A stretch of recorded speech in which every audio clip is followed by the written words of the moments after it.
Oh mon Dieu, j'ai beaucoup filmé déjà et j'ai j'ai à peine effleuré tout ce dont j'ai à vous parler. Tant pis, on verra, hein, ça fera peut-être plein de vidéos, hein, mais bon, je vais essayer de filmer un maximum. De quoi je vais vous parler? J'en ai encore une trentaine là à vous montrer. Donc je vais essayer de faire vite sur certains.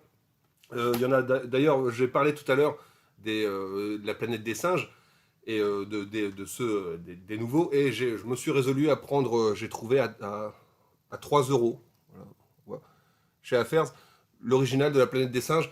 J'ai un peu abandonné l'idée d'acheter le coffret de tous. Déjà, bon, ils sont peut-être pas tous bien en plus, les vieux de la planète des singes. Dites-moi s'il y a des épisodes qui sont mieux que d'autres. Je les achèterai, je pense, individuellement. Mais j'avais envie d'avoir, bon, à 3 euros, voilà, j'avais envie d'avoir l'original, qui était excellent. Donc je ne l'ai pas encore revu, mais ça ne devrait pas tarder, hein, je vais bientôt essayer de le revoir. Et donc voilà, hein, j'ai pu trouver La planète des singes, hein, l'original, à 3 balles. Donc voilà, je l'ai pris également. Le master est plutôt joli, hein, il est vraiment très très beau. Et il y a quelques bonus, hein, il y a une bonne heure de bonus. Donc ça c'est plutôt pas mal. Ah, peut-être un peu moins, mais bon, ça a l'air d'être cool. Je reverrai La planète des singes, hein, pas tout de suite, mais qu'est-ce que j'ai trouvé? J'ai trouvé aussi Memento. Memento, le premier. Alors, est-ce que c'est le premier film de Nolan? Peut-être pas. Peut-être que je dis une connerie. Il me semble que c'est le premier qui l'a fait connaître, en tout cas, de Nolan. Je ne l'avais toujours pas, avec cette fameuse histoire racontée à l'envers, hein, d'une personne qui n'a plus de mémoire et marque sur son corps tout ça des choses pour s'en souvenir, parce qu'à chaque fois qu'elle s'endort ou qu'elle a un blackout, je ne sais plus exactement comment ça se passe, cette personne elle essaie de se souvenir de qui elle est, de ce qu'elle a fait, etc. Et voilà, le film est raconté d'une façon un peu particulière et très intriguant. Et c'était vraiment un classique, j'avais beaucoup aimé, mais je ne l'ai pas revu depuis ultra longtemps, Memento. Et bah voilà, j'ai trouvé une édition allemande. J'ai trouvé vraiment pas cher aussi, hein, donc celui-là, j'attendais aussi de le trouver pas trop cher. Et donc voilà, j'ai Memento. Qu'est-ce que j'ai eu? J'essaye de faire vite sur certains et puis je m'arrêterai un peu plus longtemps sur d'autres. Ah, j'ai trouvé aussi The Happy Time Murders. Alors, c'est Carnage chez les Puppets. Alors, celui-ci, j'avais vu une scène qui m'avait donné envie de le prendre, hein. J'avais vu une scène où une pieuvre est en train de traire une vache frénétiquement pour faire une vidéo un petit peu porno chelou. Donc je m'étais dit, oula, ça a l'air d'être bizarre, ça a l'air d'être dans le style de Meet the Feebles, hein, de Peter Jackson, dans le sens où c'est des Muppets, mais dégueux. Donc là, clairement, hein, c'est pas pour les enfants. Alors je pense que, voilà, attention kids not allowed, hein, interdit aux enfants. Effectivement, hein, le fait de voir des Muppets, on peut se dire c'est pour les gamins, mais non, c'est que des blagues de cul pendant tout le film. Euh, donc moi j'aime beaucoup ce décalage entre des Muppets et des blagues de cul. C'était plutôt pas mal. En plus, c'était un petit buddy movie avec une enquête, avec Melissa McCarthy, qui a joué dans des films un peu foireux, hein, comme Thunder Force, c'était pourri, mais elle a aussi eu des bons rôles. Et là-dedans, elle est bien. D'ailleurs, les effets spéciaux sont vraiment cool parce que il y a très très peu d'utilisation d'images de synthèse, y compris quand les marionnettes sont debout. On pourrait se dire, ouais, voilà, ils ont utilisé de la CG. Au début, je me suis dit, ils ont utilisé de la CG pour quand les marionnettes, on les voit de plein pied, et puis qu'elles se déplacent comme ça dans la rue. Mais non, en fait, il y avait vraiment des marionnettistes en verre derrière qui les faisaient bouger, qui les faisaient courir et qui ont été effacés numériquement. Donc la majorité des effets sont pratiques, sont des effets réels avec des vraies marionnettes. Et donc ça, rien que techniquement, c'est marrant d'avoir un film qui utilise des Muppets intensément comme ça, avec un décalage dans le ton qui est, il y a une histoire de meurtre, il y a toute une enquête pour savoir pourquoi il y a tous ces Muppets qui meurent. Il y a effectivement un carnage dans le monde des Muppets. C'est une comédie assez grasse, mais qui a ce décalage, hein, avec le fait qu'on a des thèmes adultes, le milieu de la pornographie, de la drogue, etc. Mais avec des petites marionnettes, donc il y a un peu le même décalage qu'il y a dans Meet the Feeble, et il est vraiment excellent pour ceux que... Bon, voilà, ça plaira peut-être pas à tout le monde, mais moi j'ai pris mon pied, hein, sur ce film, il était plutôt assez réussi. Donc celui-là, je l'ai trouvé sur Vinted, je crois. Alors, je sais plus une édition quoi c'est. Ça doit être une édition allemande ou belge, ou je sais plus quoi. En tout cas, il y a des sous-titres, il y a des sous-titres français et la VO, évidemment. Donc voilà, Carnage chez les Muppets, chez les Puppets, je crois qu'ils ont appelé ça. Et là, c'est The Happy Time Murders. Excellent, très très drôle. Je ne vais pas en faire une longue critique parce que j'ai plein de choses à montrer. Et il y a d'autres choses sur lesquelles je vais m'étendre un peu plus après. Qu'est-ce que j'ai trouvé? Ah oui, bah j'ai trouvé, pour pas cher, j'ai trouvé à 3,99, hein, j'ai trouvé Les Gardiens de la Galaxie, hein, le 1. Le 2, j'avais pas trop accroché. Le 2, je trouvais qu'il était un peu bordélique. Il n'était pas aussi bon que le 1. Donc le 2, il m'intéresse pas spécialement, mais le 1 de James Gunn, il était plutôt cool. J'avais bien aimé. J'avais envie de l'avoir dans ma collection et je le reverrai avec plaisir. Notamment, il y a un jeu là, PS4 qui vient de sortir en plus, hein, qui a l'air d'être assez bien foutu sur les Gardiens de la Galaxie, qui pour le coup est un jeu solo qui dure au moins une vingtaine d'heures, donc c'est un peu en disparition ce style-là, hein, de jeu d'aventure plateforme solo qui dépasse la vingtaine d'heures. Ça a l'air d'être assez sympathique, hein, je le ferai peut-être le jeu. Et voilà, le film, pour 4 balles, j'avais envie de le posséder, je l'avais toujours pas. Ah, il y a un film aussi sur lequel j'ai envie de leur donner une chance. Parce que j'ai vu dernièrement la Snyder Cut de Justice League, et j'ai vu que effectivement Snyder, quand on lui laisse le temps de s'exprimer, bah, j'ai l'impression que Snyder, s'il fait pas un film de 3 ou 4 heures, bah, il y a des problèmes, hein, il y a des problèmes dans le montage, il y a des problèmes dans... Bon là, je vais pas revenir sur Justice League, c'est un peu particulier, parce que c'est Josh Whedon qui avait récupéré le truc et tout, et puis il en avait fait autre chose, et la Snyder Cut rétablissait la vision de Snyder. Et bon, je vais pas partir dans une critique je suis pas amateur de ce type de film de super-héros. Mais j'ai trouvé que, bon, bah, voilà, on peut pas lui enlever à Snyder d'avoir un style vraiment propre à lui, vraiment dans sa composition de l'image. Il arrive vraiment à faire des tableaux comme de l'art classique, quoi, on dirait des tableaux pompiers. Et il excelle dans ce style-là, qui se prend parfois peut-être un peu au sérieux, qu'il essaie de désamorcer un peu avec des blagues. C'est assez poseur quoi, comme style, mais voilà, ce qu'on ne peut pas lui enlever, c'est que c'est toujours très lisible, Snyder, bah, notamment grâce à l'utilisation et l'abus de ralentis, hein, ce qui fait qu'on voit toujours bien tout dans l'image. Mais ces ralentis, j'ai envie de dire, que Snyder il utilise, c'est presque comme s'il voulait justement montrer des tableaux et il ralentit l'image pour faire des scènes presque fixes, quasiment. Et je vous spoil déjà lequel je vais vous montrer. Bon, pour faire des scènes presque fixes. Et je suis un peu hermétique aux films de super-héros modernes. En tout cas, quand on mélange plein de super-héros, parce que je trouve que ça perd un peu de l'identité de chaque super-héros. Ça prend, quand les films collégiaux, genre Avengers, tout ça, bah, ça confronte les différents super-héros et leurs pouvoirs, leur machin, mais on perd un peu l'identité de base de chacun. Et parce que le film ne prend pas le temps de vraiment s'intéresser à chaque personnage et il les montre tous ensemble.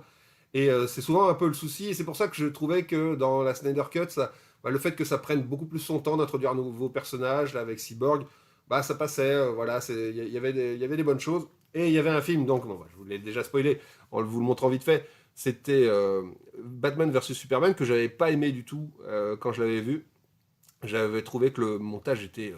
il y avait des gros problèmes de compréhension, de lisibilité.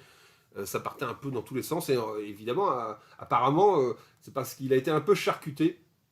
Ils ont retiré, je sais pas, ils ont retiré plus d'une demi-heure de film, hein, 40 minutes, je crois, de film, pour que ça rentre dans un format plus classique. Et là, bah, on m'a dit, bah, écoute, la Ultimate Edition de Batman versus Superman, elle corrige pas mal des problèmes que tu as pu trouver dans Batman versus Superman. Il est un peu plus compréhensible, il est un peu plus lisible, le montage est un peu moins charcuté. Ça dure 3 heures là pour le coup.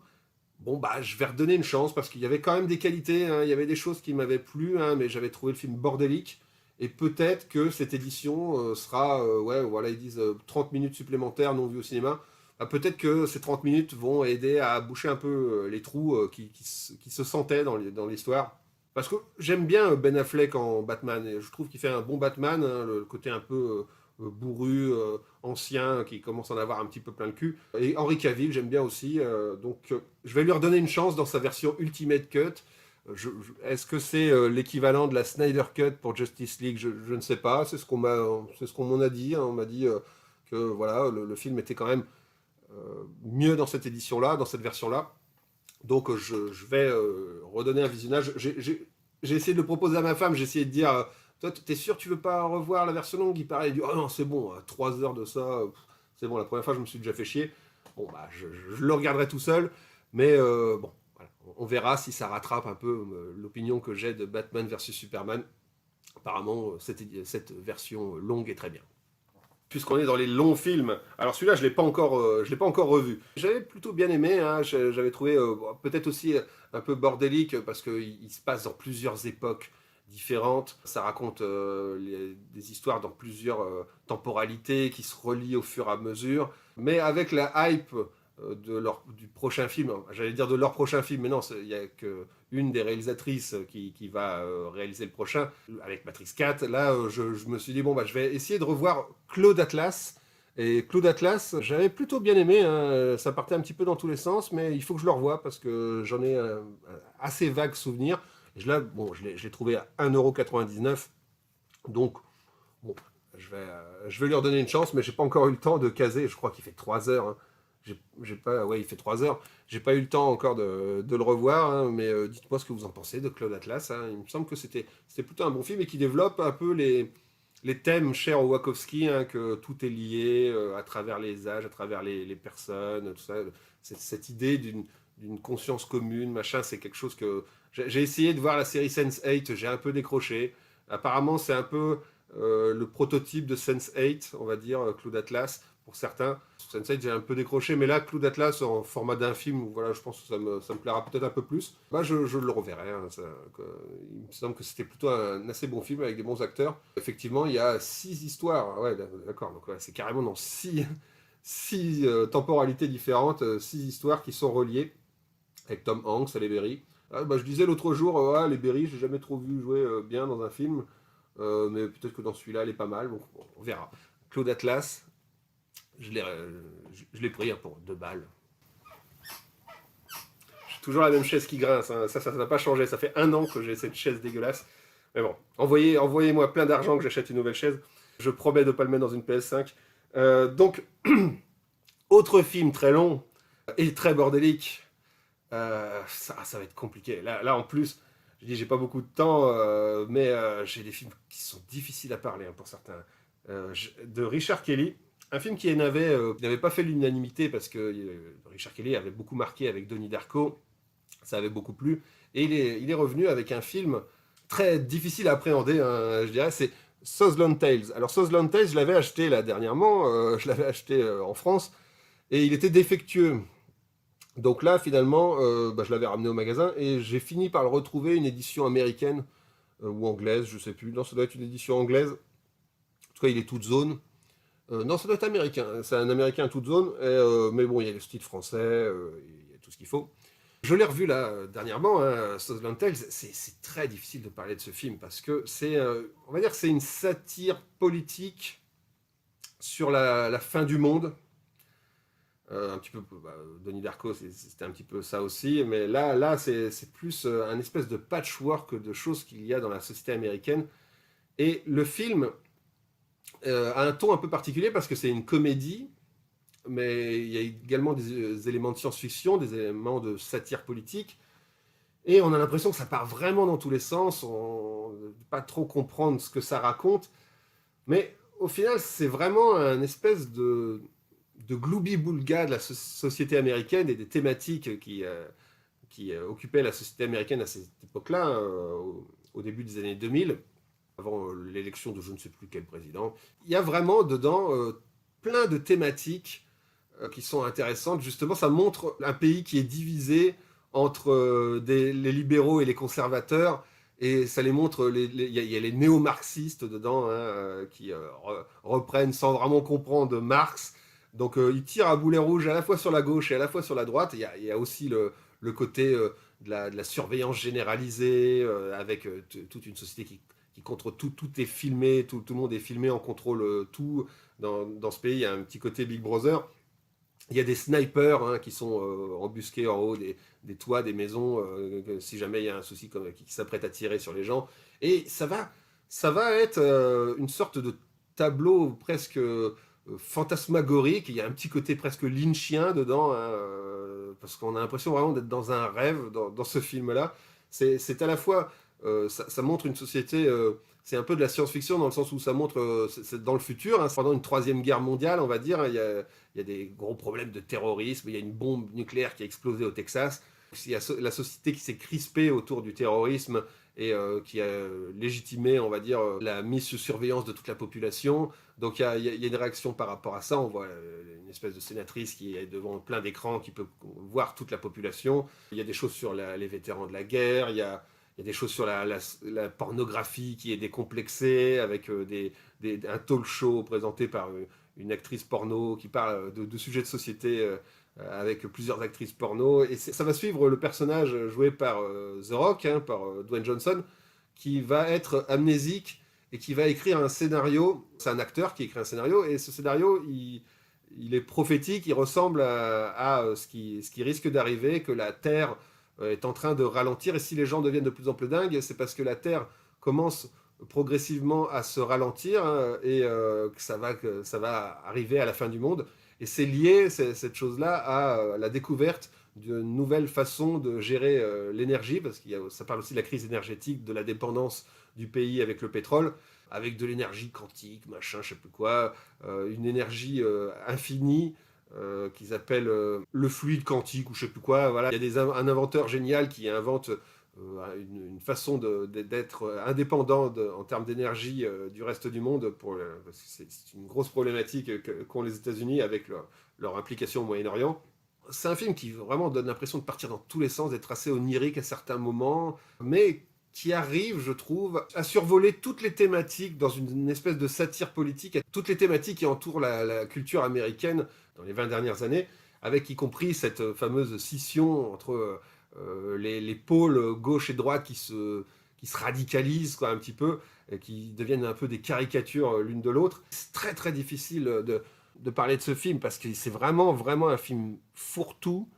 C'est un film qui part vraiment dans tous les sens, qui part même en termes de genre dans tous les sens. Il y a même un passage comédie musicale avec Justin Timberlake. Il y a une histoire de quatrième dimension. Enfin, il y a un petit côté Buckaroo Banzai, hein, un côté gloubi-boulga de choses, mélangé avec du Donnie Darko. Voilà, c'est très très difficile à décrire. Il y a aussi ce flic qui a un jumeau, et on le présente dans une scène où face à son miroir il a un délai, c'est-à-dire quand il se regarde dans le miroir, il y a du retard sur son image. Il y a plein de trucs comme ça qui partent dans tous les sens. C'est parfois très difficile à suivre, d'autant que le film en lui-même commence au chapitre 4, hein, on voit que ça commence à chapitre 4, parce que les 3 premiers chapitres étaient une graphic novel qui était sortie en 3 tomes, qui pose les bases, hein, de cet univers, qui est donc une Amérique un peu exagérée, hein, un futur proche que pourraient subir les États-Unis. Et donc voilà, le fait que le film commence en cours de route dans cet univers, on se sent un peu largué dès le départ, surtout que ça part vraiment, vraiment dans tous les sens. Mais il y a plein de scènes qui sont techniquement impressionnantes, qui sont surréalistes. Il y a également un petit côté Terry Gilliam dans Brasil. Voilà, il y a tout ce genre d'influence-là. Au final, il s'est beaucoup fait cracher dessus, ce film, parce que, quelque part, il le mérite dans le sens où il est vraiment bizarre et assez inaccessible.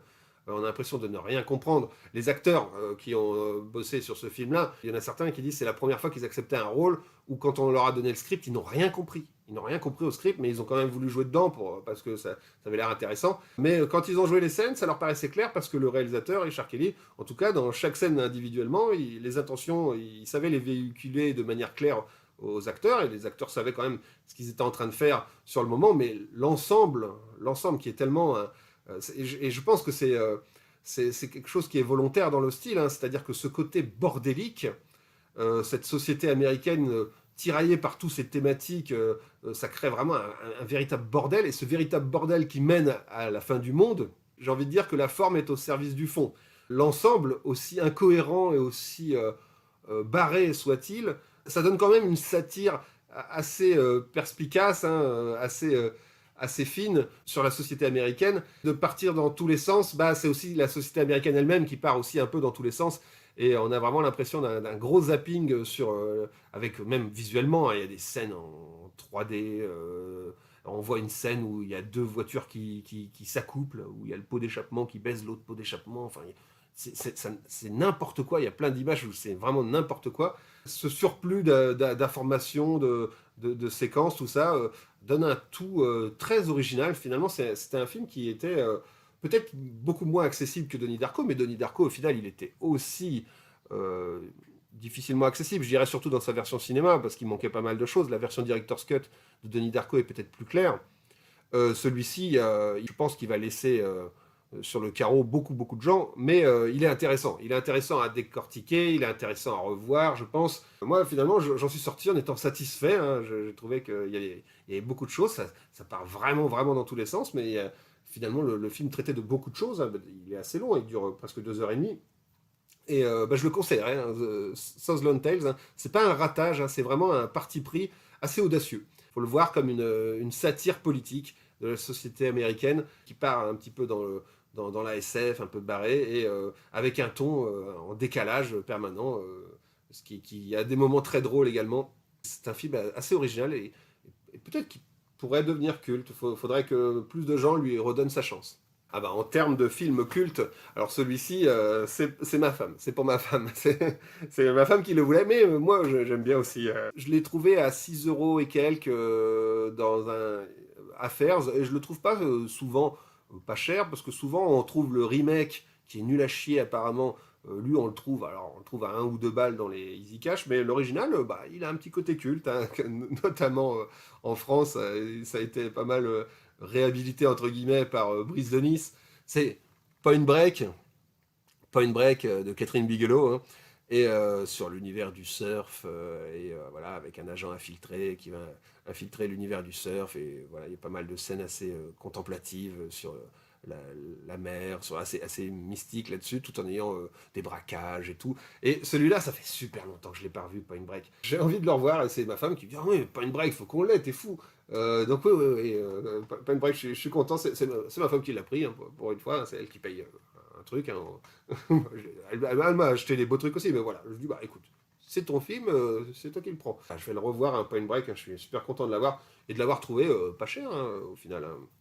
Enfin pas cher, dans les 6 balles, c'est pas trop cher, parce que Point Break, il cote encore un petit peu, parce qu'il a un petit côté culte. Celui-là, je l'ai pas encore revu, mais je vais le revoir.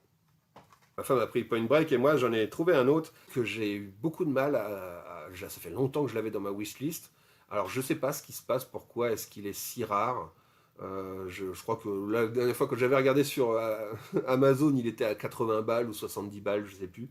Peut-être qu'il y en a des défectueux. Bah, celui-là n'est pas défectueux en tout cas. Alors j'ai pas l'impression que ce soit une question de défectueux, parce que sur blu-ray-défectueux.com, là, il n'a pas l'air d'être listé particulièrement. Peut-être qu'il est juste mal distribué. Voilà, donc je le vois assez peu.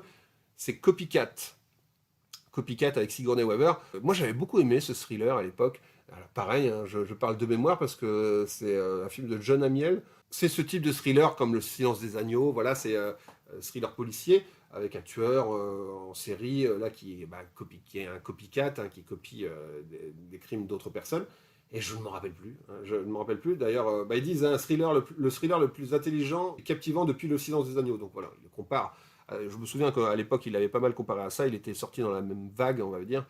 Et moi, j'avais beaucoup aimé. J'avais trouvé qu'il était assez haletant, que Sigourney Weaver, elle était bien dedans, et que ça se tenait bien. Il y avait un bon suspense, mais je ne l'ai pas revu depuis super longtemps parce que j'ai galéré pour l'avoir. Celui-là, je l'ai vu justement, je l'ai trouvé à 5 euros dans un Easy Cash ou un Affairs, je ne sais plus. J'ai sauté dessus parce que ça fait longtemps que je le vois passer à chaque fois sur Internet super cher. Et là, il est comme neuf, quoi. Il était en parfait état, donc j'ai eu un peu peur. Je me dis, putain, la pochette, elle est super propre. En voyant le disque, il n'avait rien du tout.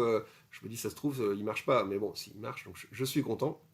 Donc Copycat, hein, je vais bientôt le revoir. Moi, il m'avait beaucoup plu. Donc dites-moi si vous vous rappelez de ce thriller, hein, qui commence déjà un petit peu à dater, hein. C'est un thriller des années 90, il est de 95. Moi, j'avais bien aimé, hein. Donc dites-moi si vous le connaissez aussi, Copycat. Alors, il y a des sagas d'horreur, hein, des sagas d'horreur que j'ai pu compléter ou remplacer, parce qu'il y avait une saga que j'avais en DVD et puis que j'ai upgradé en Blu-ray. Et il y avait une saga que j'avais commencé. J'avais commencé déjà à vous en parler, hein. J'avais, évidemment, c'est les Chucky. Alors, là, voilà, ça fait un peu doublon avec un live qu'on a fait chez Alex. Donc, je mettrai peut-être le lien dans la description. J'en ai parlé, hein, dans l'onglet communauté de la chaîne. Si vous allez dans l'onglet communauté de la chaîne, j'ai fait un lien vers ce live-là qu'on a fait chez Alex sur toute la saga. Donc je vais en parler brièvement quand même pour vous montrer le truc en physique et revenir vite fait sur les choses. Mais voilà, on en parle vraiment plus en détail chez Alex pendant, je ne sais plus, on en a parlé pendant 4-5 heures aussi encore. Donc voilà, si vous voulez tout savoir sur la saga des Chucky, hein, c'est les Chucky, je vous conseille d'aller voir la vidéo qu'on a fait chez Alex où il y avait Il y avait Alex, il y avait Predator Retro, il y avait JB, il y avait Alcor, voilà, il y avait moi aussi. Et puis on a parlé un petit peu de toute la saga. Je vous avais déjà parlé du premier que j'avais en digibook, donc ça je vous avais déjà montré dans une édition précédente. Donc je ne vais pas revenir trop dessus. J'aurais du mal à le mettre en préféré, hein, le premier. J'évoque un peu plus ça en détail dans le live chez Alex. Il est excellent, le premier, mais c'est peut-être pas celui que je préfère de la saga. Pour un premier épisode, il pose bien les choses, hein, c'est-à-dire que ça va crescendo, et toute l'action et toutes les séquences se concentrent un peu vers la fin, mais tout le build-up est assez sympathique. Et c'est une saga que j'avais pris, mais dès celui-ci, j'avais pas forcément pris au sérieux, quoi. Même celui-ci, il me fait rire. Celui-ci, quand on voit la tronche qu'il a, quand on le voit foncer comme ça avec son couteau, comme ça, je trouve que c'est drôle. Voilà. Moi, j'ai jamais eu peur de Chucky, donc moi, je suis plutôt bon client pour les Chucky les plus drôles. D'autant que finalement, mon Chucky préféré est celui par lequel j'avais commencé, en fait. Hein, je l'ai dit ça dans le live de Alex, c'était la fiancée de Chucky, dont j'ai déjà parlé en vidéo, donc je vous renvoie à la vidéo. Vous pourrez la trouver, la vidéo où je parle de la fiancée de Chucky. Dans la miniature, je montre ce coffret-là, donc vous allez pouvoir la retrouver. Je ne sais plus le numéro combien c'est. Donc je ne vais pas revenir non plus sur la fiancée de Chucky, qui, je pense, reste mon préféré. Je l'ai dit dans le live aussi, et je le dis aussi pour les gens qui n'auraient pas vu le live. Hein. Sur le podium, il est... j'hésite entre celui-ci et le 2 pour mes préférés. Non pas le 1. Le 1, il sera en deuxième position ex aequo avec le... Ah, peut-être avec le 5, hein, quand même. Le Mal-Aimé 5. Mal-Aimé 5, dont j'avais déjà parlé. Hein. J'avais déjà parlé du fils de Chucky. Pareil, hein, je ne vais pas revenir dessus parce que je développe longuement sur le live chez Alex sur le fils de Chucky. J'en avais déjà parlé en plus déjà en vidéo. Qui continuait le personnage de Tiffany et de Chucky dans le côté humour avec leur fils. Moi, ça ne m'a pas gêné que ça continue dans l'humour parce que pour moi, c'est une saga qui m'a toujours fait rire. Donc plus il y a d'humour, mieux c'est, moins je m'ennuie. Au final, bah voilà, j'avais le 1, le 4 et le 5. Bah justement, il me manquait le 2, le 3, le 6 et le 7. Ça tombe super bien parce qu'il y a un coffret qui est sorti qui a le 2, le 3, le 6, le 7. Donc il y a des gens qui râlaient hein, sur Amazon, on voit, il y a des gens qui disent ouais, c'est n'importe quoi, c'est pas l'intégrale. Bah, c'est marqué l'anthologie, c'est pas marqué l'intégrale. C'est pas l'intégrale et tout. Bah, il y a des histoires de droits. Voilà, il y a ESC qui a les droits du 1, machin. Le 5, je sais même pas trop qui a les droits. Ils ont ESC aussi le droit du 4. Donc voilà, c'est pas le même éditeur qui possède les droits de toute la saga, donc ils peuvent pas faire un intégral, visiblement. Ça a l'air d'être compliqué en ce moment pour ça. Donc ils ont sorti les manquants. Alors, ils étaient déjà sortis individuellement, mais ils sont chiants à trouver. Ils étaient chiants à trouver. Moi, pendant longtemps, j'ai voulu avoir Chucky 2. Et Chucky 2, tout seul, il était à 20 balles. Et ça me faisait un peu chier. Et puis, de toute façon, je comptais faire l'imposte sur le 3, 6 et 7. Et là, finalement, à 15 balles, moi, je l'ai eu ça à 15 balles. Il doit y en avoir encore. Et puis, bon, ça se trouve, ils vont le solder à 7 balles hein, au Black Friday. Donc, déjà, même à 15 balles, ça fait déjà pas cher. Je me suis dit, bah, rien que pour le 2, je vais le prendre. Quoi. Comme ça, j'aurai l'intégrale. Voilà, donc ça, clairement, moi, le coffret était parfait parce qu'il n'y a aucun doublon. Quoi. Là, je les ai tous. Maintenant, grâce à ça, je pense qu'il y a plein de gens qui étaient dans mon cas, il y a plein de gens qui avaient le 1, qui avaient le... il y en a pas mal qui n'ont pas le 5, parce que le 5, moi, c'est une édition... alors, c'est une édition anglaise, je crois, que j'avais trouvé sur Vinted à 5 balles. J'étais assez content, mais c'est chaud de trouver le 5, hein, souvent. Donc, c'est con qu'il n'y avait pas le 5 là-dedans, parce que ça aurait été l'occasion pour beaucoup de lui redonner une chance. Et puis en plus, c'est bien parce que c'est dans des boîtiers individuels. Au départ, je m'étais dit d'ailleurs, ah bah c'est pas grave, je vais garder le 2 et éventuellement le 3, et puis je revendrai le 6 et 7. Mais bon, comme j'ai dit dans le live chez Alex, finalement, c'est des épisodes qui sont bien aussi. On va, là, je sens, il y en a derrière la vidéo qui connaissent hein, ce qui s'est dit sur le live, qui machin, etc., qui savent ce que je pense du 6. Je vais pas trop développer là-dessus, hein, mais bon, je vais faire dans l'ordre déjà. Chucky 2, vraiment, je me demande si c'est pas mon Chucky préféré. Pendant longtemps, ça a été la fiancée de Chucky, mon Chucky préféré, parce que voilà, j'aimais bien le côté humoristique, j'aimais bien la réalisation de Ronnie Yu, et le personnage de Tiffany est excellent, avec Jennifer Tilly, qui est parfaite dans ce rôle. Donc moi, Chucky 4, et même visuellement, il est travaillé, il était cool. Et Chucky 2, ça fait longtemps que je le voulais, parce que quand j'avais revu le 1, je me dis, bah merde, je pensais que c'était dans le 1, il y a des scènes, je pensais que c'était dans le 1, et je me dis, bah c'était dans lequel alors? Et au final, bah non, c'était dans Chucky 2, ce que j'avais le plus aimé. Notamment, bah, évidemment, le Chucky 2, la scène dans l'usine à la fin, elle est superbe. Quoi. pendant les 20 dernières minutes de Chucky 2, c'est le meilleur final d'un Chucky. Dans cette usine, c'est à la fois coloré, il y a des effets gore qui sont cool, il y a de la tension, il y a un petit côté Terminator dans ce Chucky inarrêtable qui est de plus en plus blessé, tout ça, qui est même fondu et tout, et qui continue de les poursuivre et tout. Il était superbe. Et en plus, la réalisation de John Lafia pendant tout le film, elle est vraiment, vraiment excellente. J'ai apprécié particulièrement le souci de composition et de certains cadrages qui sont un cadre penché, par moments un peu avec un fisheye, avec la caméra à hauteur de gamin, qui donne un côté déformé de la réalité. J'ai trouvé que la mise en scène, les cadres étaient très inspirés dans celui-ci. C'est le seul qui a ce type de cadrage et de composition. Il est vraiment il est très très beau comme film. Et en plus, la BO est très bien. La musique dedans, elle change un petit peu d'un épisode à l'autre. Et là-dedans, je trouvais que c'était probablement l'une des meilleures BO. Alors, bien sûr, avec le 4, mais la BO du 4, c'est un peu différent. Dedans, il y a du Rob Zombie et tout ça. Ils ont essayé de moderniser un peu le truc. Là, elle est beaucoup plus instrumentale, un peu plus classique, mais elle est excellente. Et donc voilà, Chucky 2, je pense que c'est mon préféré avec le 4. Je les mets côte à côte parce que finalement, je n'arriverai pas à les départager parce que le 4 est beaucoup plus dans l'humour, celui-ci un peu moins, mais il est très très bien réalisé. Il est pour moi supérieur au 1. Que j'aime beaucoup pourtant, parce qu'il se passe plus de choses aussi. Hein. C'est l'avantage d'une bonne suite, quoi. Et le 3, donc voilà, je ne vais pas faire trop long parce que voilà, tout ça j'en ai déjà parlé chez Alex. Le 3, je lui ai redonné un peu sa chance. Il est mieux que dans mon souvenir. Pour moi, il était vraiment, vraiment pourri. Ça reste un des plus faibles. Hein. Il est quand même dans les 3 plus faibles de la saga, selon moi. Mais parce que le contexte de l'école militaire, bon, ouais, le setting est un petit peu chiant. Finalement, il y a toute cette intro avec le meurtre du marchand de jouets, puis il y a tout ce final dans la fête foraine qui rattrape, je dirais, un peu le ventre mou quoi, du film. Au final, ils ont essayé de faire un petit peu comme dans Chucky 2, d'avoir un final dans un décor un petit peu coloré, tout ça un peu fantastique. Là, pour le coup, c'est dans un train fantôme comme j'ai jamais vu. Hein. J'ai jamais vu dans la réalité un train fantôme aussi bien fait. Mais voilà, le décor est super bien et ça se termine sur une espèce de montagne de crâne, avec Chucky qui est envoyé dans un grand ventilateur et qui se déchiquette en plein de morceaux. Et voilà, tout le final est plutôt cool. Donc ça rattrape les moments un petit peu plus chiants au milieu.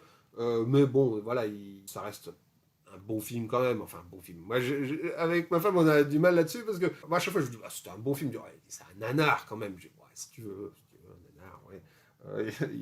Oui, après il me dit, mais en même temps, toutes les Chucky sont des nanars. Oui, si tu veux, tous les Chucky sont des nanars. Bon, c'est des bons nanars. Les deux, après, voilà, là, le 6 et le 7, qui sont des directs vidéo. Moi, bon, je vais pas revenir sur le 6. J'en ai dit suffisamment sur le 6. J'ai dit des bonnes choses sur le 6. Hein, je reconnais certaines qualités. Si vous voulez voir ça, allez voir le live de Alex. Après, le fiasco critique du 5, où les gens disaient, mais c'est n'importe quoi, c'est débile, ça fait plus peur, et tout, etc. Alors que c'était la première fois que c'était réalisé par le créateur du personnage. Et les gens qui nous ont dit ce n'est pas Chucky, manque de bol, c'est la première fois que c'était réalisé par son créateur, donc bon, je pense que Chucky c'est ce qu'il avait envie que ce soit, hein, donc chacun ses goûts.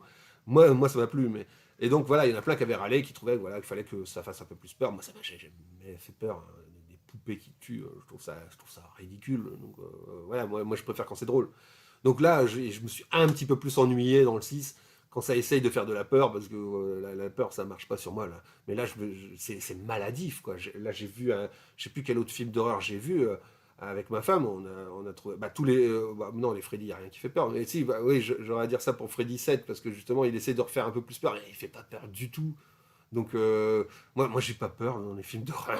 C'est terrible. Hein. Donc, je m'emmerde quand un film est beaucoup basé sur la peur. Donc, j'attends particulièrement qu'il y ait de l'humour, qu'il y ait des scènes gore qui soient cool. Alors là ça, je l'ai dit hein, dans le live d'Alex, mais justement, les scènes gore sont excellentes. Hein, vraiment, toutes les scènes gore dans celui-là sont vraiment bonnes parce qu'elles sont en effet pratiques. Et d'ailleurs, j'étais étonné. Je pensais vraiment que c'était de la CG tellement c'était réaliste. Les mannequins qu'ils ont utilisés pour les effets gore, notamment il y a un moment où un gars qui se fait exploser toute la bouche, ou un gars qui est décapité, le moulage du visage est tellement bien fait qu'on dirait que c'est une incrustation 3D ou quelque chose, alors que non, c'est vraiment de l'effet pratique. Donc voilà, pour un téléfilm, parce que c'est un direct vidéo, il a des effets gore qui sont au-dessus de la moyenne de ce qu'on voit dans des films qui sortent au cinéma. Donc ça, c'est une bonne chose. L'ambiance, il y en a qui pourront aimer. Le principal gros point fort, hein, c'est la fille de Brad Dourif, Fiona Dourif, qui joue très très bien dans celui-ci. Et donc c'est un des gros points forts aussi pour moi du film. Et d'ailleurs, c'est aussi un des gros points forts de la suite que j'ai préféré, un Cult of Chucky, j'ai préféré encore. Il y en a qui justement préfèrent le 6 au 7, moi c'est l'inverse. Parce que j'ai trouvé qu'il arrivait à mieux placer son ton dans cet hôpital psychiatrique. Il y avait un peu plus d'humour, un peu plus de scènes créatives visuellement, selon moi. Les caméos étaient un peu mieux intégrés pendant, plutôt que tout se balancer à la fin. Et Fiona Dourif était encore meilleure. Elle jouait plusieurs. Je ne vais pas trop spoiler pour ceux qui n'ont pas vu. Ça spoil un peu plus dans le live de Alex où on raconte tout. Mais là, je vais essayer de moins spoiler dans une vidéo comme ça. Mais Fiona Dourif qui joue plus de choses, quoi, on va dire. Moi, j'ai beaucoup aimé Cult of Chucky. Évidemment, on reste bien en dessous du 2, du 1, du 4. Mais ça se vaudrait avec le 3, je dirais, même si c'est assez différent. Moi, je m'emmerde moins dans celui-ci que dans le 3, hein, je dirais. Et il y avait quelques bonnes idées avec les 3 de Chucky, tout ça. Ouais, voilà, j'en dis pas trop. Allez voir le live d'Alex. Toujours est-il que j'ai enfin donc l'intégrale de Chucky en Blu-ray, grâce à ce petit coffret que je vous conseille, qui pour le coup, moi je dirais, voilà, par le 6, il n'y a aucun mauvais film dedans. Allez, là, je vais encore me faire clasher, donc je veux dire non, il n'y a aucun mauvais film dedans, voilà, chacun ses goûts. Mais c'est une saga qui de toute façon est très sympathique. Hein. D'ailleurs, il y a la série qui a commencé, qu'il faut que je reprenne. Là, j'ai vu que 2 épisodes. J'étais un petit peu mitigé sur le départ de la série. Il paraît que ça décolle un peu sur le 3, le 4. Donc voilà, il y a une série en ce moment de Chucky qu'il faut que je continue de suivre. Je ne vais pas trop m'étendre plus sur les Chucky parce que voilà, on en a beaucoup parlé pendant 5 heures chez Alex, donc je vous invite à voir cette vidéo. Et il y a une autre saga sur laquelle je vais essayer de pas trop m'étendre parce que je pense que pareil, pour le coup, on fera également un live dessus. Je pense chez Alex parce que Alex, ça fait un moment qu'il a préparé la miniature pour le live. Hein. Je crois que ça fait 1 an qu'il l'a, la miniature. Là, ce sera peut-être l'occasion parce que moi, je les ai tous revus. En tout cas, moi, je pourrais venir en parler. Voilà, le coffret Freddy en Blu-ray. Je les ai tous revus dernièrement et j'ai beaucoup aimé la saga. Vraiment, je la connaissais plutôt bien, mais il y a des épisodes que j'ai pu un petit peu revoir, que j'avais un petit peu oublié. Je l'avais déjà, cette saga. Alors, je vais vous montrer un peu la différence de l'époque DVD et de l'époque Blu-ray. J'avais déjà cette saga en DVD. Bah déjà, rien que la pochette est plus jolie en DVD. Et en plus, je vais vous montrer un peu ça. Je l'avais peut-être déjà montré. Ce qui est cool dans cette édition, alors je vais la garder quand même parce que elle est beaucoup plus belle que l'édition Blu-ray. Enfin, pas les films, pas le master des films, mais le packaging. Parce que c'est plein de digipacks dedans. C'est plein de digipacks avec les affiches originales. Et voilà, c'est assez excellent. À chaque fois, hein, quand vous voyez, à chaque fois, dedans, en plus, voilà, on ouvre, il y a un deuxième visuel d'affiche. Donc là, justement, c'est l'original. Il y avait les mêmes bonus que dans le Blu-ray, hein, c'est les mêmes bonus. Il y en a un tout petit peu plus, il y a un disque supplémentaire de bonus sur le Blu-ray. Mais sinon, tous les bonus qu'il y avait là-dedans, ils les ont reprises dans le Blu-ray. Et le master était pas trop mal déjà de base. Donc c'est pour ça que j'avais pas d'urgence à upgrader, parce que j'avais ce superbe coffret qui coûte la peau du cul. Là, la dernière fois, je l'ai vu sur Amazon à 60 balles, un truc comme ça, 70 balles, alors qu'on parle d'un coffret DVD. C'est aussi dû au packaging qui est sympa. Voilà, à chaque fois, on a ce format-là. Évidemment, sur les Blu-ray, ils se sont moins fait chier. Déjà, bon, là, en plus, il y a plusieurs éditions hein, de Freddy en Blu-ray. Ça, c'est un import anglais et qui existe en 2 versions. Il existe en version où c'est un amarret avec plein de disques dedans. Là, c'est une version plus épaisse, vous voyez, parce que en fait, là, dans celui-ci, c'est 4 amarrets.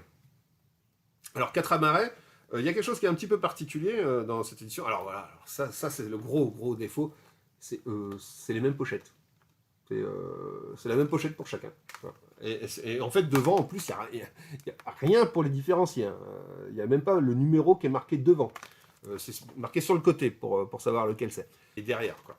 Et pareil, derrière, c'est encore pareil. Donc, ils se sont vraiment pas déchirés. Les dessus, bon, bah voilà, des disques, c'est tous un peu sur ce même format. Alors là, il y en a 2, parce que là, c'est pour le premier.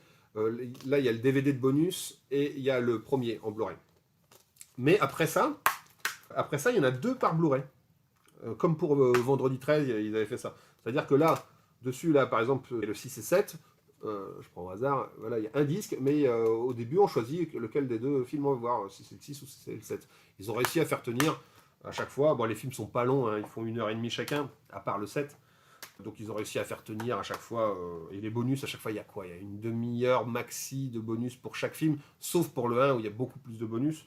Ils ont réussi à chaque fois à faire tenir les deux films et l'heure de bonus pour économiser un peu. Il y a 4 Blu-ray et un DVD, je crois, et en fait, ils font tenir les 7 films comme ça. Mais bon, c'était très agréable de pouvoir les voir en 1080p, en HD. Hein, c'est un petit peu plus joli quand même que le DVD. Moi, je trouve les masters, j'ai rien à reprocher aux masters, compte tenu de l'époque. Parce que là, il y a des gens qui vont trouver ça granuleux sur certaines scènes. Ouais, mais c'est un peu.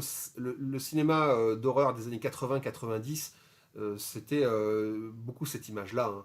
Franchement, ils utilisaient beaucoup moins d'éclairage qu'ils ont pu le faire à l'époque, parce qu'ils commençaient à avoir des pellicules pour prendre l'image beaucoup plus sensible, donc ils se faisaient un peu moins chier à éclairer, mais ça créait du grain. Toutes les scènes sombres ont pas mal de grain, mais moi je trouvais ça suffisamment propre pour les voir. Le son était plutôt bon. Enfin, le son est bon en VO, hein. En VF c'est du mono, hein. Surtout c'est du mono. Et d'ailleurs, ouais, pour les langues, juste pour vous préciser, dans ce coffre anglais, si vous êtes tenté par ce coffre anglais, il y a la VF en mono, qui n'a pas trop d'intérêt. De toute façon, en plus, le doublage de Freddy Krueger, il est assez dégueulasse en VF. C'est quand même mieux en VO, ces films-là. Donc il est en 5 points, la VO est en 5 points sur tous les films. Il y a les sous-titres français et la VF sur les 5 premiers, et les 2 derniers, par contre, il n'y a que des sous-titres anglais, et la VO. Si on n'est pas anglophone, les 2 derniers, ça peut poser problème parce qu'il n'y a pas du tout de français sur les 2 derniers. Sur ce coffret-là, je pense que c'est pas le cas sur le coffret français. Je vous préviens, le coffret UK, il y a ce souci-là, entre guillemets. Moi, comme je vous dis, c'est un souci qui me concerne pas trop. Donc j'ai pu en profiter, surtout que voilà, c'était vraiment pas cher. Ils étaient à 15 balles. C'était à 15 balles d'occasion sur Rakuten. Encore merci Alcor qui m'a donné le lien. J'ai pu me les prendre, et puis voilà, c'est vraiment arrivé dans un état neuf. Hein. Je crois qu'il y avait encore même le blister, en fait. C'était d'occasion, mais il était encore sous blister, le truc. Normalement, c'est un coffret qu'on trouve un peu plus facilement autour des 40 balles. Donc ça me faisait un peu chier de mettre 40-50 balles pour un truc que j'avais déjà en DVD, dans une qualité et dans un coffret pas trop mal. Mais là, 15 balles pour 7 films, c'était génial. C'est une super affaire. Donc là, franchement, moi qui suis pas gêné par cette histoire de sous-titres anglais, là, c'était nickel. Et j'ai pu tous les revoir. Alors, je vais essayer de pas trop m'étendre longuement, parce que je pense qu'on en parlera en live. Dès que tu le sens, Alex, hein, préviens-nous, hein, et puis on arrive, hein, pour ceux qui auront revu les Freddy. J'aurais des trucs à dire, hein, sur chacun. Moi, c'est une saga que j'aime beaucoup. J'ai beaucoup aimé redécouvrir. Mon préféré n'est pas le 1. Mes préférés ne sont pas ceux de Wes Craven, au final. Wes Craven, il faut savoir, c'est qu'il a fait le 1, puis il est revenu pour faire le 7, le dernier. Et au milieu, c'est pas lui. Et au milieu, à chaque fois, c'est un réalisateur différent. Et c'est ce que j'aime bien d'ailleurs dans cette saga, c'est que chacun a apporté sa patte et chacun a apporté un regard sur Freddy.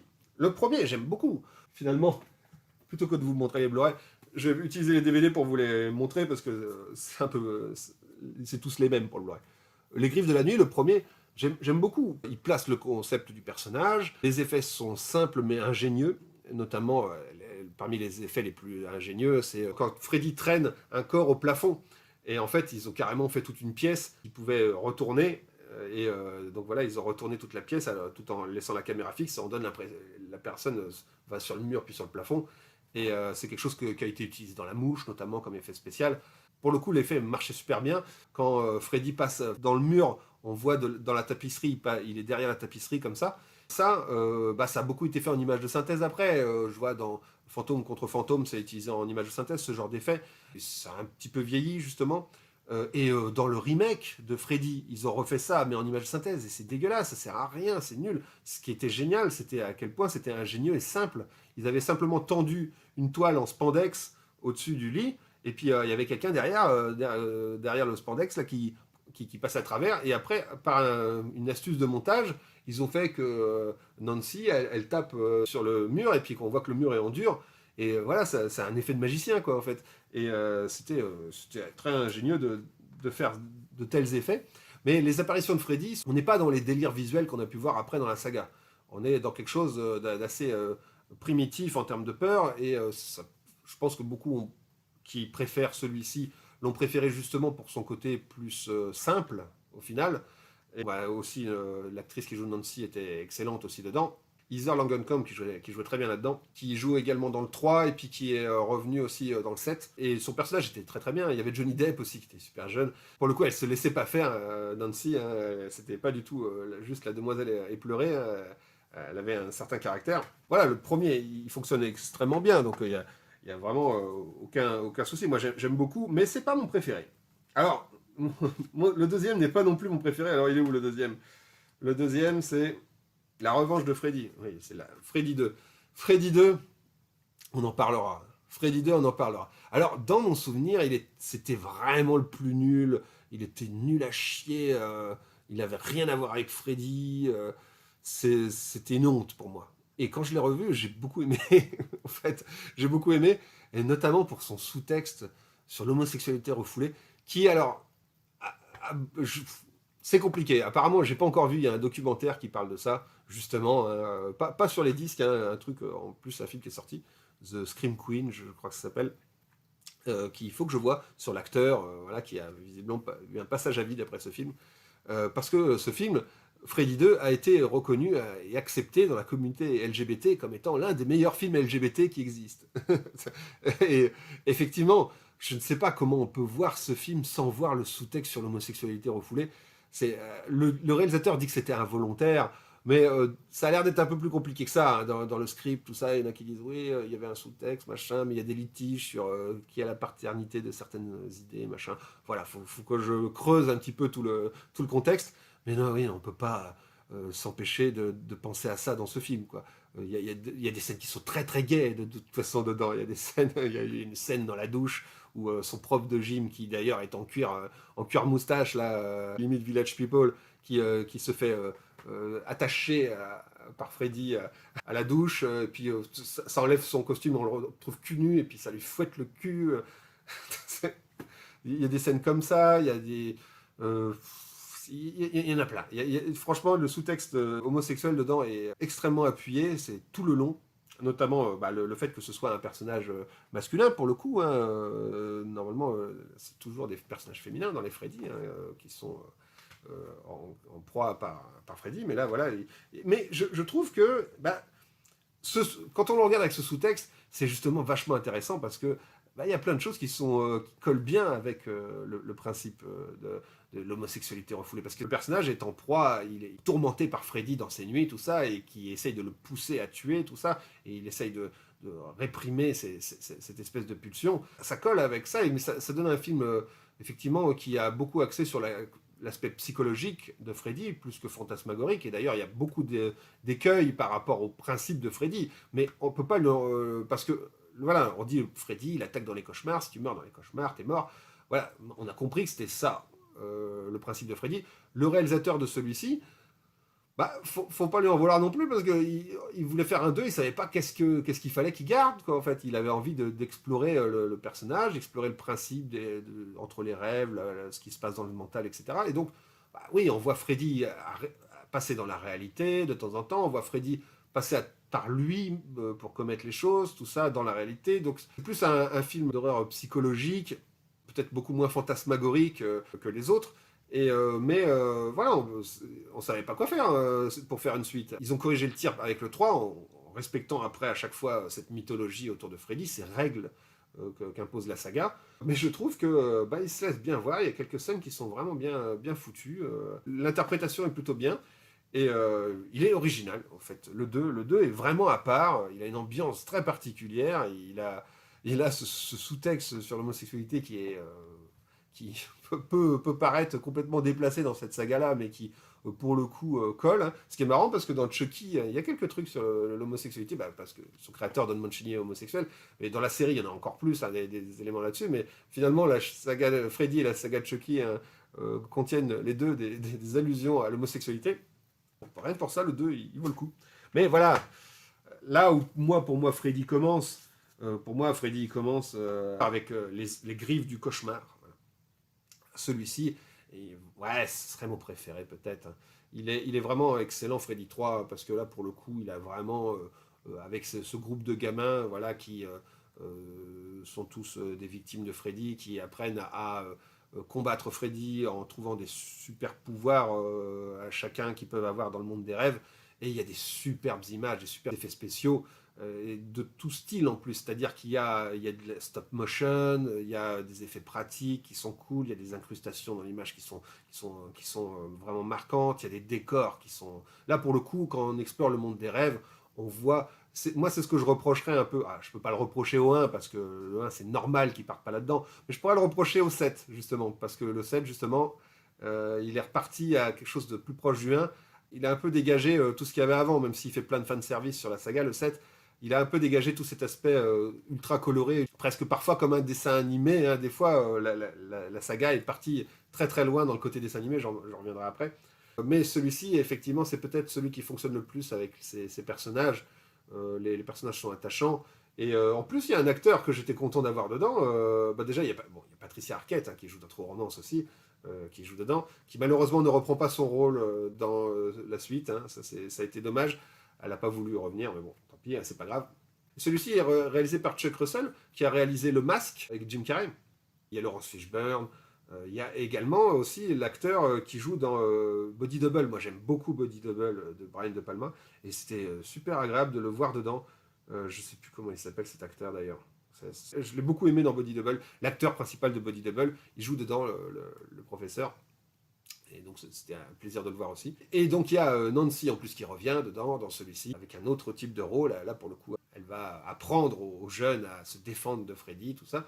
Et voilà, c'était pour moi, effectivement, c'est probablement le meilleur Freddy, hein, que ce soit en termes de ses personnages qui sont attachants, et puis le monde des rêves qui est vraiment bien utilisé. Et c'est ce que j'aime dans cette saga, ce monde des rêves-là. J'aime beaucoup dans cette saga quand les effets spéciaux sont inventifs. Et plus ça va, plus les effets spéciaux des Freddy ont été inventifs. Et finalement, j'étais un petit peu déçu par le 7, hein, je m'avance déjà sur le 7, même s'il y a des très très bonnes idées dans le 7. Hein, mais d'avoir abandonné un peu cette inventivité dans les effets spéciaux et dans les décors, j'ai trouvé ça dommage qu'il n'y en ait pas un peu plus. Il y en a un petit peu sur la fin de Freddy 7, mais ça manque un peu. Et Freddy 4, vraiment, je ne comprends pas les gens qui aiment Freddy 3 et qui n'aiment pas Freddy 4. Freddy 4, il est aussi bon, il est excellent. Et d'ailleurs, effectivement, il a le choix osé de faire revenir le cast du 3 et de les buter au début. Mais c'est pour faire après une transition sur un nouveau personnage, le personnage de Alice, qui est très très bien dedans, hein, qui va justement passer d'une fille un petit peu sage, qui va s'émanciper. Et il y a tout un message là-dessus. Hein. Au départ, elle a plein de photos sur son miroir, et donc elle ne se regarde jamais dans son miroir, et elle fait un petit peu vieille fille, quoi. Enfin, n'a pas assumer complètement sa féminité et puis sa personnalité. Et d'ailleurs, elle va justement, au fur et à mesure que les gens vont mourir, elle va prendre de chacun. Quoi. Autant Freddy aspire les âmes, elle aspire les pouvoirs de ses amis qui tombent dans les griffes de Freddy. Et elle va progressivement devenir badass. Et à la fin, elle est vraiment badass. Et ça se termine sur un combat de kung-fu entre elle et Freddy. Et il y a des effets spéciaux qui sont superbes dans celui-ci. C'est de Ronnie Harlin, hein, Ronnie Harlin qui a fait Cliffhanger et puis Piège de 58 minutes pour vivre. Et là, ce film-là, il était excellent. Moi, il y en a qui disent que c'est le début de la fin pour Freddy parce que Freddy devient de plus en plus comique. Moi, non, je trouve pas. Freddy, pour moi, ça a toujours été une sorte de croque-mitaine des rêves. Donc, c'est normal qu'il ait un côté bouffon, qu'il ait un côté surréaliste, qu'il ait un côté moqueur. Donc, il est cruel et il s'amuse. Freddy s'amuse tout le long. Donc, oui, il y a de l'humour. Parce que moi, je le vois un petit peu comme un croisement entre, je sais pas moi, le Joker et. Oui, enfin, voilà, pour moi, c'est normal qu'il soit facétieux, quoi. Pour moi, c'est une sorte de lutin des rêves. Moi, il me fait rire dans tous, hein, même dans le 1, au final, il me fait rire. Même si c'est pas visiblement la volonté. Mais oui, que dire du 4 moi, le 4, j'ai trouvé qu'il y avait des effets géniaux, notamment à la fin, quand Freddy, il y a toutes les âmes qu'il a aspirées, là, qui essaye de ressortir de lui, qu'il y a tout un tas de petits bras qui sortent de son corps, qui lui arrachent la gueule en deux, et on voit dans son ventre il y a des gens, tout le monde nage dans son ventre, et ça, ils ont fait un ventre géant dans lequel ils ont fait vraiment nager des acteurs derrière un truc en caoutchouc, tout ça. Et voilà, les effets pratiques de celui-ci sont vraiment au top, quoi. J'ai adoré le 4, et j'aurais vraiment. Moi, je dis le 3 mon préféré, mais le 4 est au même niveau. Hein. Pour moi, ils sont ex aequo. Il y en a un qui est beaucoup plus controversé, mais que j'ai aussi beaucoup aimé. C'est L'Enfant du cauchemar, c'est Freddy Dream Child, Freddy 5.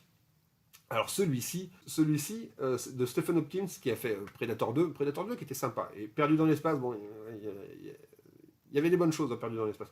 Mais celui-ci, Freddy 5, visuellement, il a énormément de choses aussi. J'ai adoré ça. Alors là, pour le coup, c'est une histoire que Alice, elle est enceinte et puis Freddy utilise son bébé pour l'atteindre.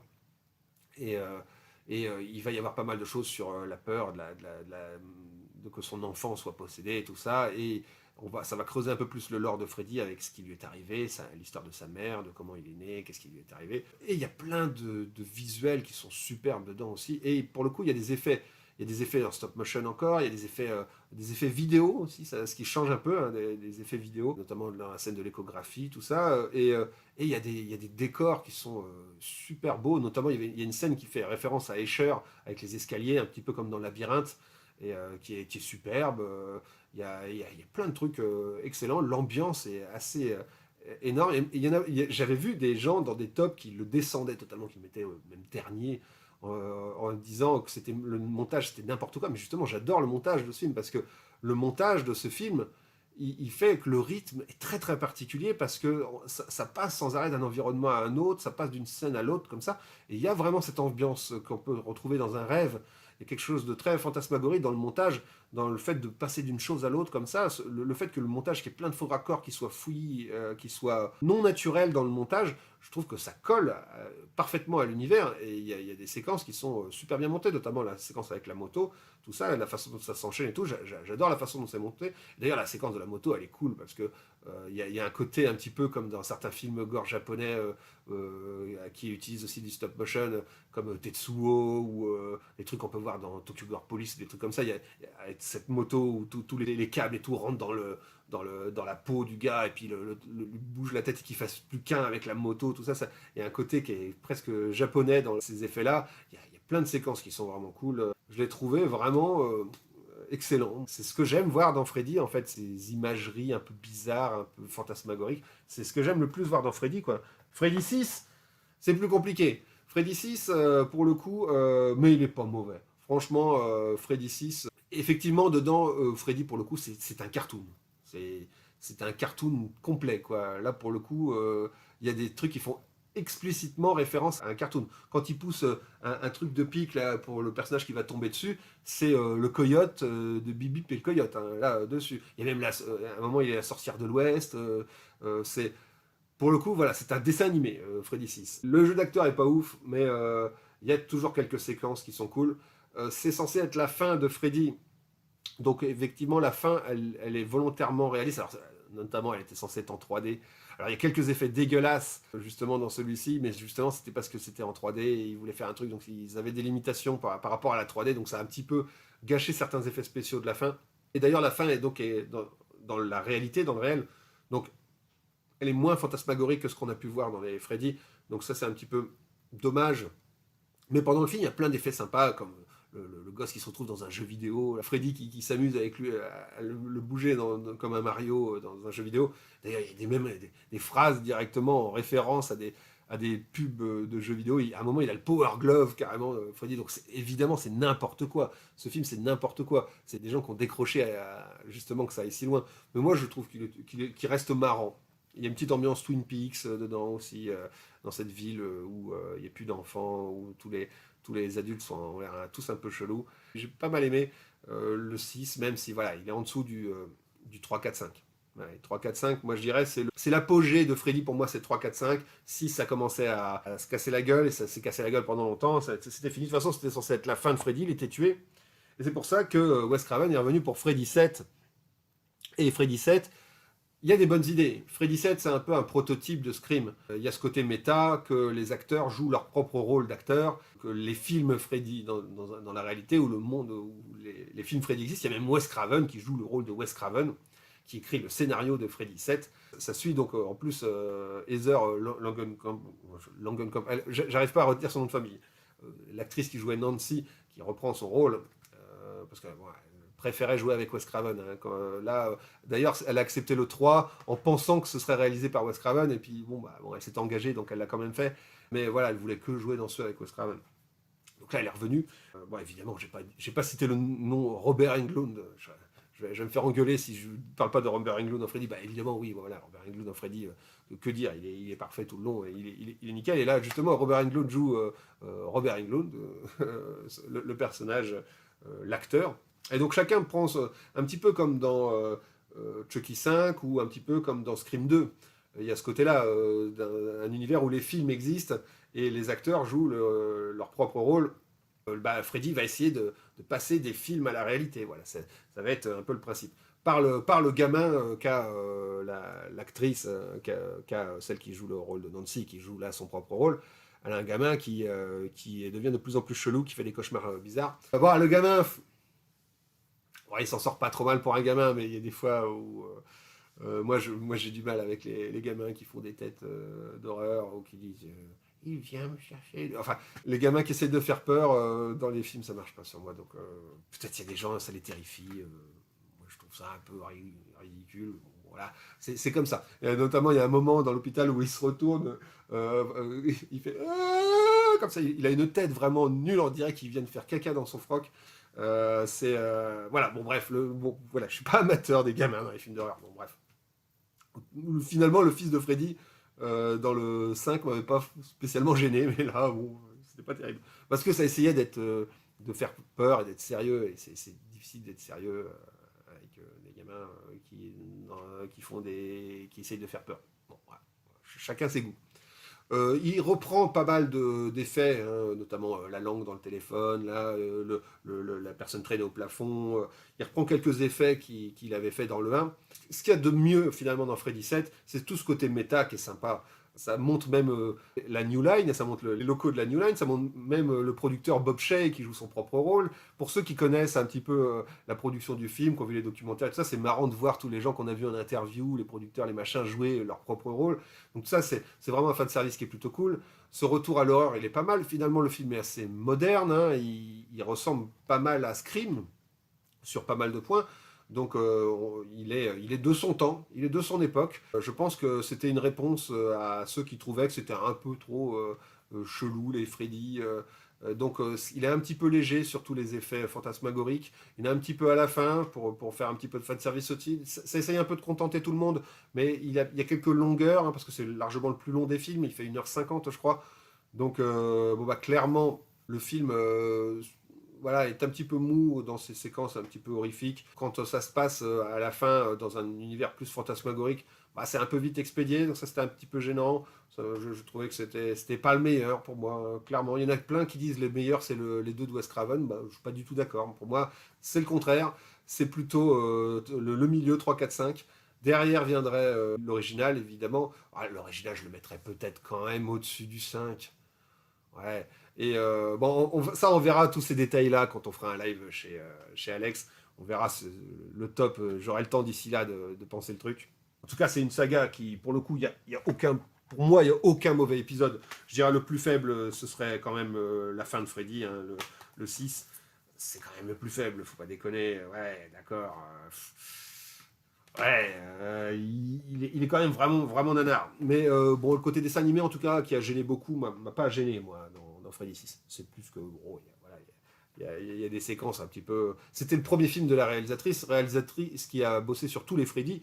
Je sais plus à quel poste, elle était peut-être productrice, je crois, de pas mal de Freddy. Et pour le coup, elle a réalisé le sien.